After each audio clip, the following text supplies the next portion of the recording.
There's tremendous need for foster care and adoption services in the state of Tennessee.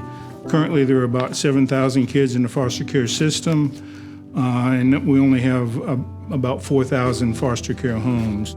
Specifically within Shelby County, there's dozens of kids of all ages, of all backgrounds, who are currently in the foster care system, and several of those are immediately available for adoption. We went through that foster care process with our kids, and it took a long time, and we needed a ton of support, and that means there's lots of other families out there going through the same thing that we'd like to receive these benefits as well.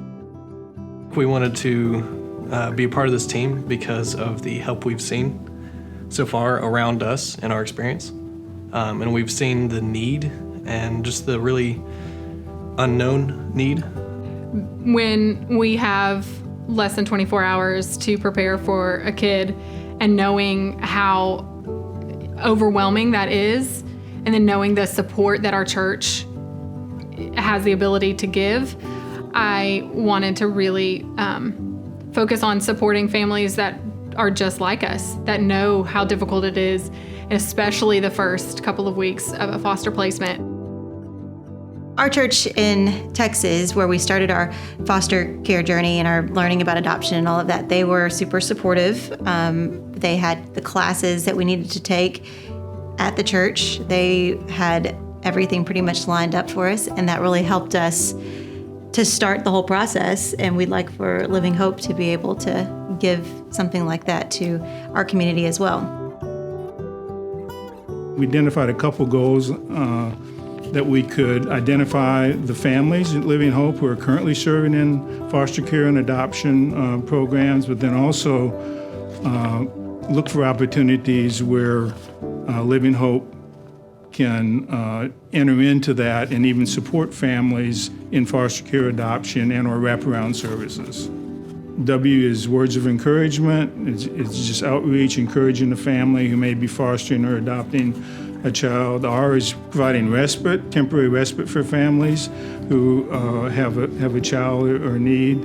A are acts of service that families may need some help temporarily with practical needs.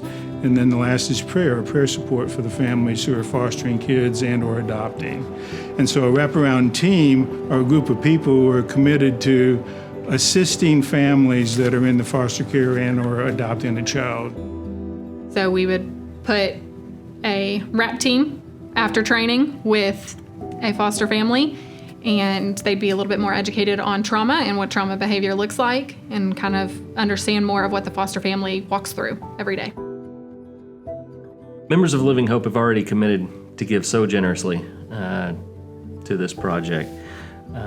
What we'd like to see now and what we've experienced ourselves is Living Hope members actually becoming the hands and feet of Jesus and ministering to these families that are going through this, to know that they're not doing it alone, to know that they are so well supported, to be able to do it easier without as big of a burden. There's lots of ways to come alongside and to be a friend, be a neighbor, love on some kids.